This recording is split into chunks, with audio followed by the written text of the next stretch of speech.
बिस्मिल्लाहिर्रहमानिर्रहीम क़ाल अल्लाहु तबारक व तआला फमन हाज्जक फ़ीहि मिन बअद मा जाअक मिनल इल्म फ़क़ुल तालू नदउ अबनाअना व अबनाअकुम व निसाअना व निसाअकुम व अनफुसना व अनफुसकुम सुम्मा नब्तहिल व नजअल लानतल्लाहि अलल काज़िबीन। सलावत।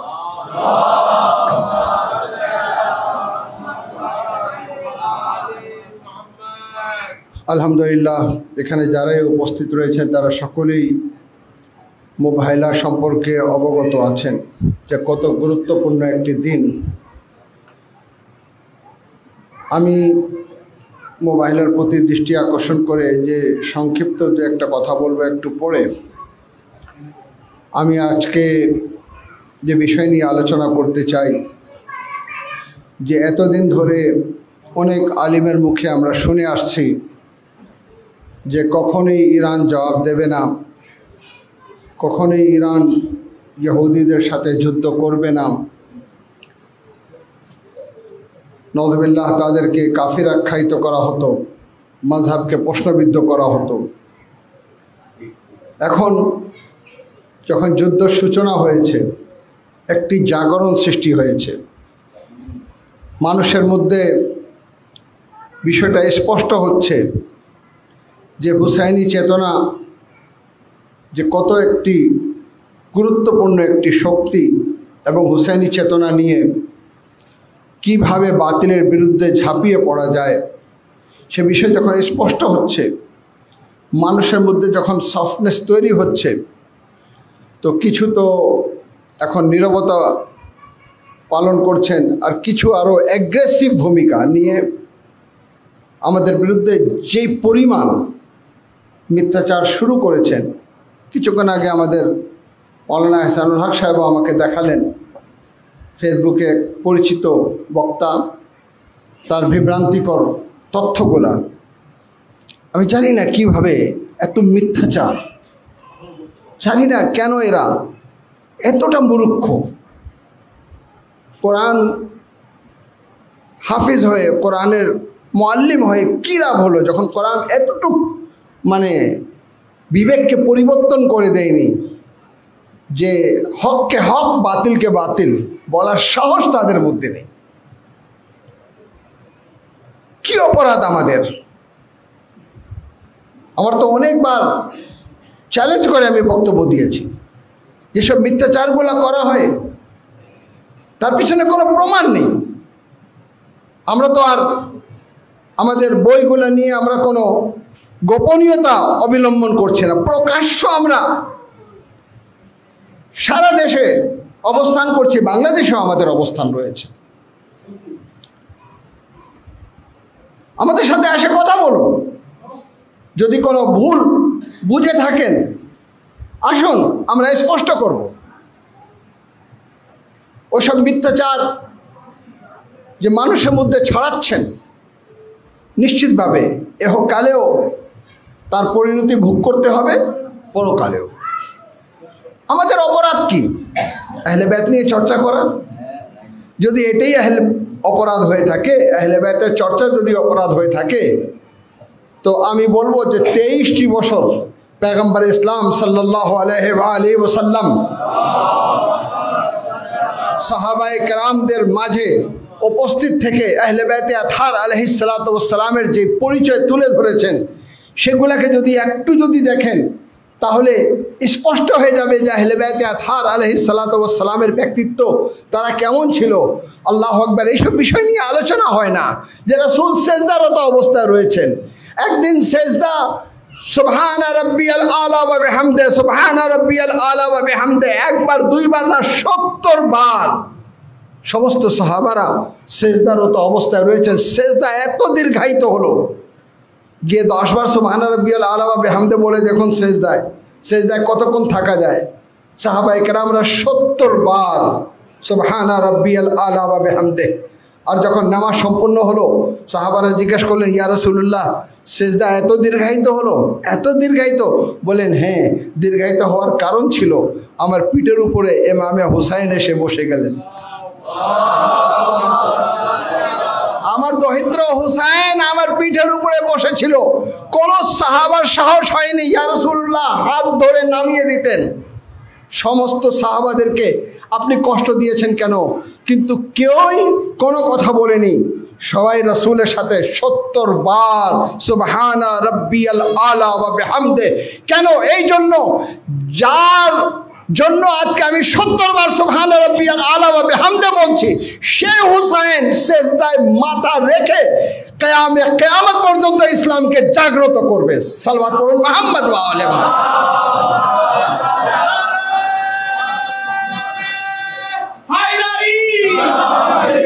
আপনি এই মুহূর্তে না জানলেও পয়গম্বর ইসলাম জানতেন যে হুসাইন যে পিঠের উপরে, আল্লাহু আকবার, খুতবা দিচ্ছেন। সেই সময় ইমামে হুসাইন, আপনারা সকলে জানেন যে মসজিদে নবীতে বিভিন্ন দরজা সাহাবায়ে কেরামদের বাসার সাথে সংযুক্ত ছিল। সব কটা দরজাকে বন্ধ করার নির্দেশ দেওয়া হলো। একমাত্র দরজা যেটা খোলা ছিল সেটা ছিল ফাতেমাতুজ জাহরা সালাওয়াতুল্লাহ আলাইহা।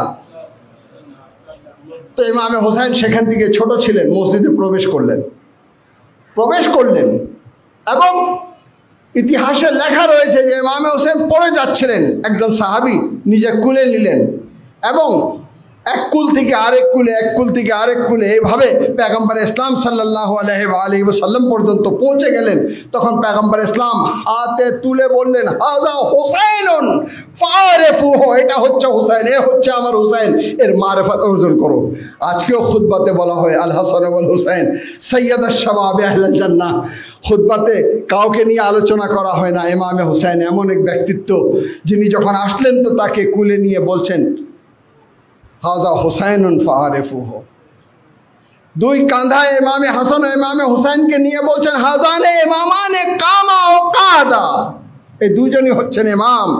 যদি সন্ধি করেন তাও ইমাম, যদি যুদ্ধ করেন তাও ইমাম।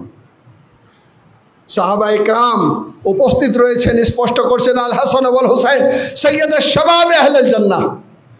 আলী ইবনে আবি তালিব সম্পর্কে যে হাদিসগুলো রয়েছে সবই আপনার জানা রয়েছে। আনতা মিন্নি বিমানজালাতি হারুন মিন মুসা, ইয়া আলী আনতা মিন্নি ওয়া আনা মিনকা, ইয়া আলী আনা মদিনাতুল ইলম ওয়া আলিয়ুন বাবুহা, আনা মদিনাতুল ইলম ওয়া আলিয়ুন বাবুহা।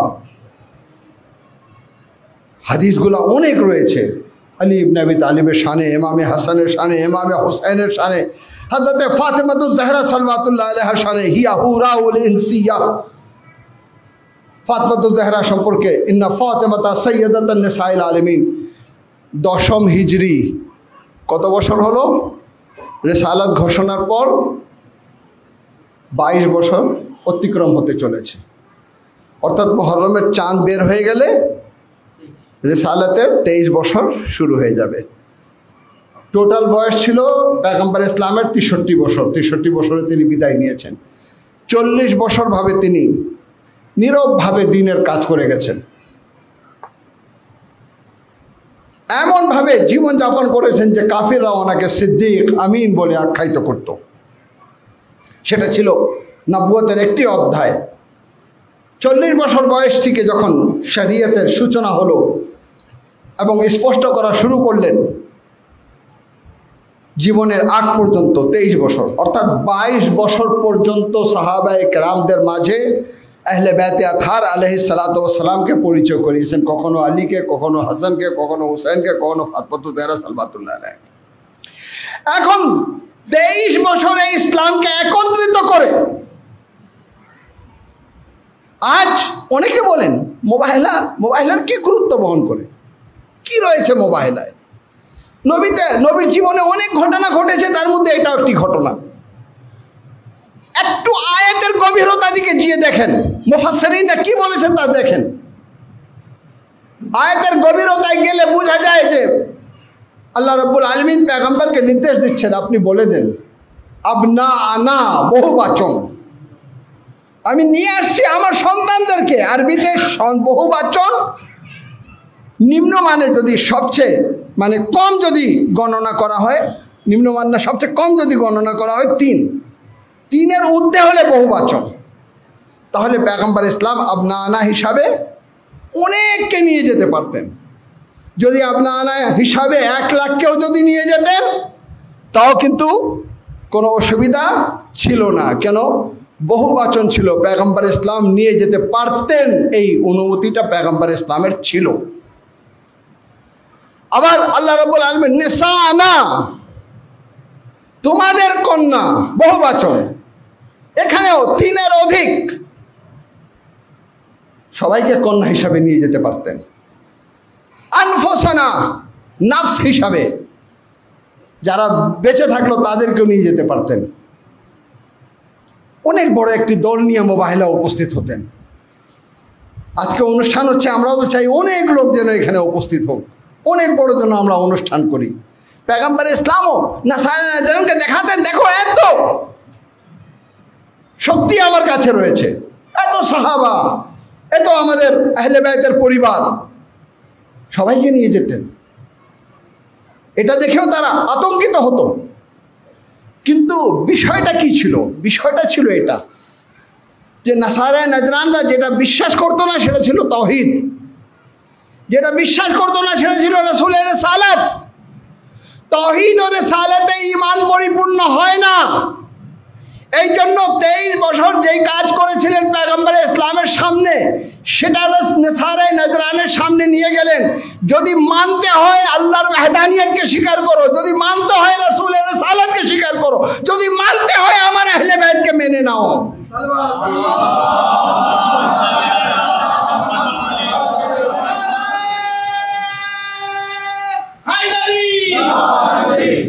যদি না মানো তার কিছুই মানা দরকার নেই। রাসূলের সাথে তো এসে কথা বলেই গেল, ফামান হাজ্জাকা ফীহি মিন বাদি মা জাআকা মিনাল ইলম।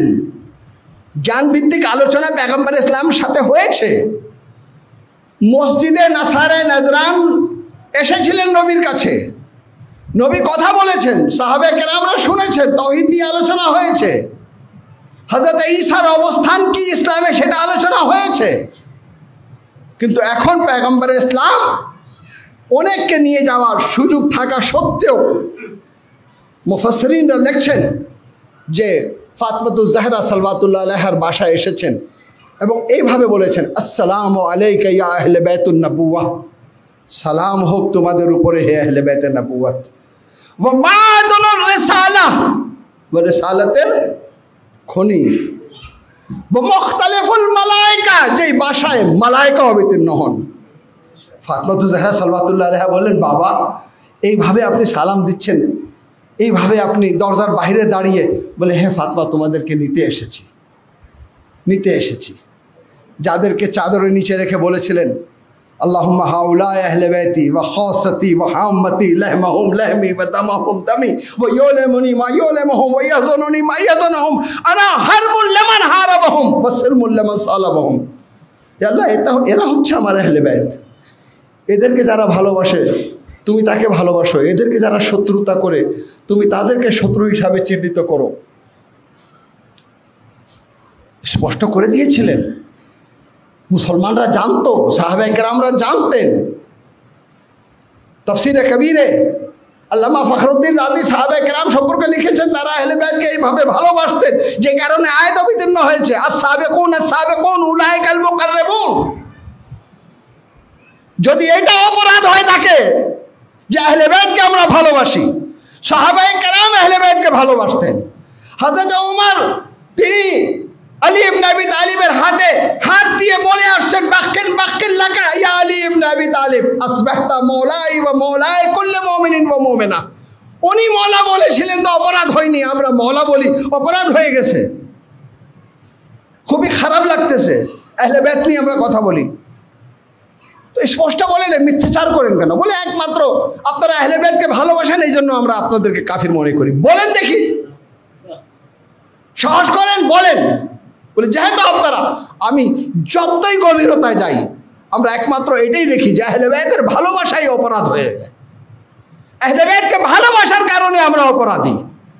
আর এই অপরাধের কারণে ইমামে আযম আবু হানিফাকে শিয়া বলা হয়েছে।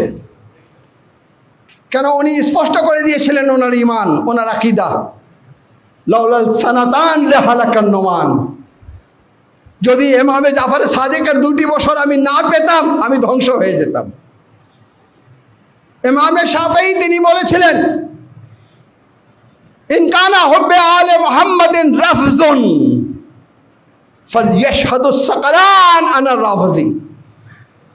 সে সময় যখন হযরত যায়েদ যাদেরকে ডেকেছিলেন ইমামে হুসাইনের প্রতিশোধ নেওয়ার জন্য, কিছু লোক ছেড়ে যখন পালিয়ে যায় তাদেরকে শিয়া শিয়া বলা হতো। উনি রাগ করে বলেন, তোমরা রাফজি হয়ে গেছো, অর্থাৎ আমাকে ছেড়ে দিচ্ছ। এই ওয়ার্ডটা পেয়ে শিয়াদেরকে গাইল দেওয়ার জন্য ওই সময় বলা হতো রাফজি।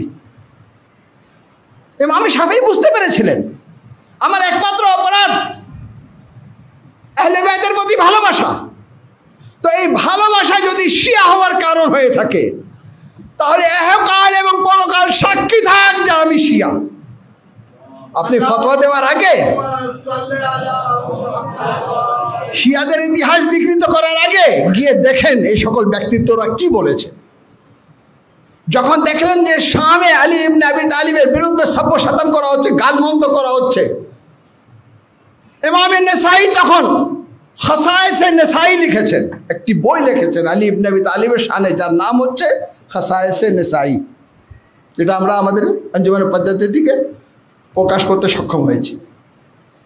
তিনি ভালো করে জানতেন যে মদিনা আর মক্কায় আহলে বাইতের প্রশংসায় কথা বলা প্রয়োজন নেই। কেন? আহলে বাইতকে তারা নিজের চোখে দেখেছে, রাসূল তাদের ফাজিলত সকলের সামনে বলেছেন।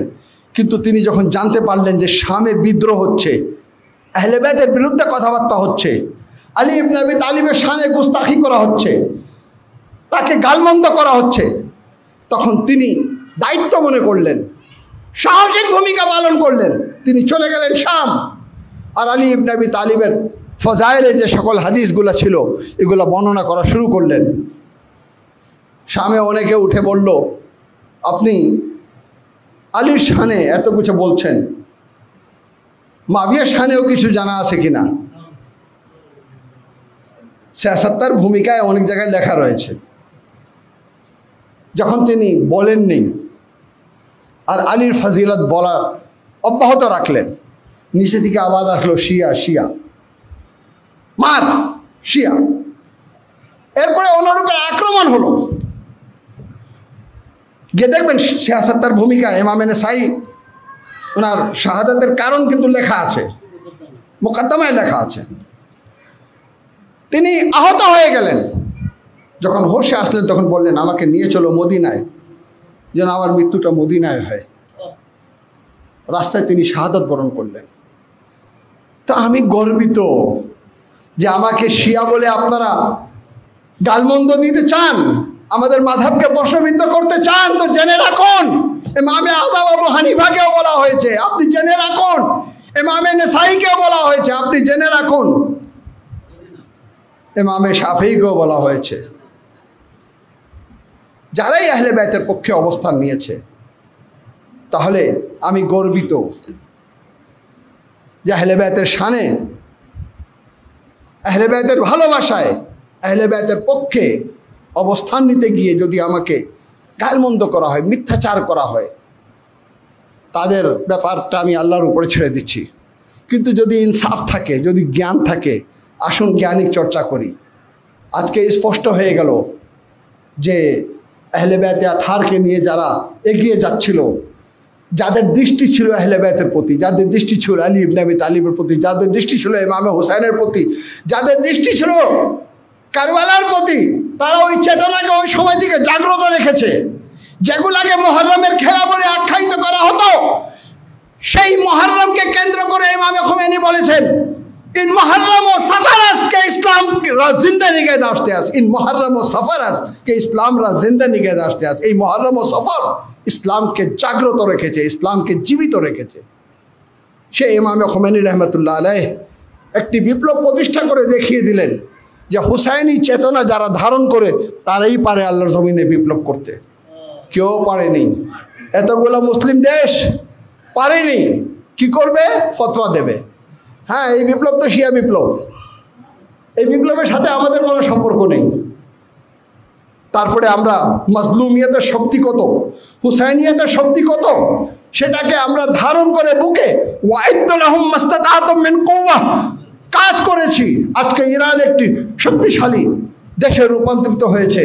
এটা কেউ মেনে নিতে কষ্ট হচ্ছিল, ইহুদ ও নাসারাদের মতন এদেরও কষ্ট হচ্ছিল, নানা ধরনের ষড়যন্ত্রে মুনাফিকরা লিপ্ত ছিল। আজকে ইরানেও অনেক মুনাফিক ধরা পড়তেছে যারা মোসাদ হয়ে কাজ করতেছিল। হঠাৎ করে আমরা দেখি যে ইহুদিরা ইসরায়েল ঝাঁপিয়ে পড়লো ইরানের উপরে। অনেকে আগে বলছিলেন কোনো দিন শিয়ারা ইহুদিদের থেকে যুদ্ধ করবে না, ঠিক আছে, এরা ইহুদি, এরা কাদিয়ানি, এ ধরনের কথা অনেক বড় বড় মুফতি, অনেক বড় বড় আলিমদের যার মুখের উপরে এত বড় দাড়ি রয়েছে মিথ্যাচার করে যাচ্ছিলেন। কিন্তু এখন যখন ঘটে গেল, এখন যুবকরা জাগ্রত হয়েছে। আমি ধন্যবাদ জানাতে চাই যারা এইসব পথভ্রষ্ট ফতোয়ার দিকে কোনো দৃষ্টি দেয় না এবং হকের পক্ষে অবস্থান নেয়। আজকে ঢাকা বাইতুল মোকাররম দিকে অনেক বড় মিছিল বের হয়েছে। আজকে বাংলাদেশের জনগণ, আজকে বাংলাদেশের মুসলমানরা সবাই কিন্তু জামহুরিয়া ইসলামী ইরানের পক্ষে অবস্থান নিয়েছে। এই পথভ্রষ্ট আলিমদের ফতোয়ার দিকে আর কেউ নজর দিচ্ছে না। ইনশাল্লাহ এমন একটা দিন আসবে যে ওই যে কয়জনকে নিয়ে যে ফতোয়াগুলো দেয় সেটাও কিন্তু ইনশাল্লাহ বন্ধ হয়ে যাবে। আর মানুষ কিন্তু হককে বুঝে ঐক্যবদ্ধ হয়ে কাফিরদের বিরুদ্ধে, মুশরিকদের বিরুদ্ধে, জালিমদের বিরুদ্ধে রুখে দাঁড়াবে। ইসরায়েল আমাদের ইতিহাস জানতো না, জানলে কমপক্ষে জিলহিজ মাসে আক্রমণ করতো না। কেন, জিলহিজ মাসে যখন সে আক্রমণ করেছে তো ভালো করে জানে এই জিলহিজ মাস শেষ হলেই মহরম শুরু হয়ে যাবে। এই যুদ্ধ আর কয়েকদিন টিকতে দেন না, মহরমের চাঁদ বের হতে দেন, তখন দেখবেন যে কীরকম শক্তিতে পরিণত হয়, এই যুদ্ধ কোন দিকে যায় তখন দেখবেন। আমি ভালো করে জানি যে ওই দিন পর্যন্ত যুদ্ধ অব্যাহত থাকবে না। শুরু হয়ে গেছে, বিভিন্ন জায়গা থেকে ফোন আসা শুরু হয়ে গেছে, যুদ্ধ বন্ধ করো, যুদ্ধ বন্ধ করো। এবং অন্য কেউ না, ইসরায়েলের প্রধানমন্ত্রী নিজেই ফোন করে করে বিভিন্ন দেশে অনুরোধ জানাচ্ছে যুদ্ধকে বন্ধ করার জন্য। ইরান স্পষ্ট বলে দিয়েছে যুদ্ধ এইভাবে বন্ধ হবে না, স্বীকৃতি দিতে হবে যে আর এই ধরনের কোনো পদক্ষেপ জন্য তাদের পক্ষ থেকে না হয়। আল্লাহ রাব্বুল আলামিন ইনশাআল্লাহুল আজিজ ইসলামকে, বিপ্লবী চেতনাকে, হুসাইনি চেতনাকে, এই মোবাহেলা থেকে যে চেতনা আমরা অর্জন করতে পেরেছি সেটাকে সমস্ত মুসলমানদেরকে ধারণ করে বৃহত্তম ঐক্য গড়ে তোলার তৌফিক দান করুক। হে রাব্বুল আলামিন আমাদের হাতকে শক্তিশালী করে দাও। হে রাব্বুল আলামিন মাজলুমদের হাতকে শক্তিশালী করে দাও, জালিমকে নিস্তনাবুদ করে দাও। ফিলিস্তিনকে একটি স্বাধীন রাষ্ট্র কায়েম করার তৌফিক দান করো, বাইতুল মুকাদ্দাসকে উদ্ধার করার তৌফিক দান করো। হে রাব্বুল আলামিন মুসলমানদেরকে বৃহত্তম ঐক্য গড়ে তোলার তৌফিক দান করো।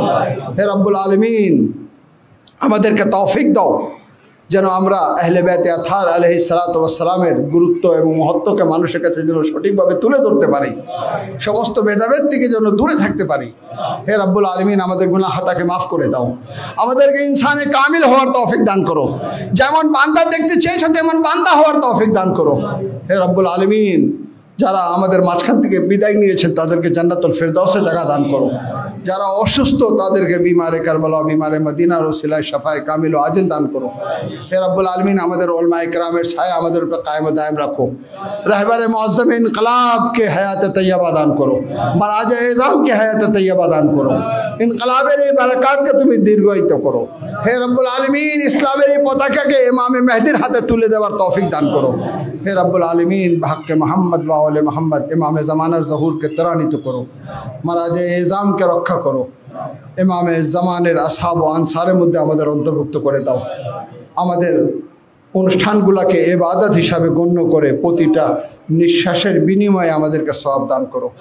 হে রাব্বুল আলামিন আমাদের এই দোয়াকে তুমি মুস্তাজাব করে নাও। রব্বানা আফরিক আলাইনা সাবরা ওয়া সাব্বিত আকদামানা ওয়ানসুরনা আলাল কওমিল কাফিরিন। رب اجعلني مقيم الصلاة ومن ذريتي ربنا وتقبل دعاء بحق لا إله إلا الله محمد رسول الله اللهم صل على محمد وآل محمد। मोमिनीन एक बार सूरह हमद 3 बार सूरह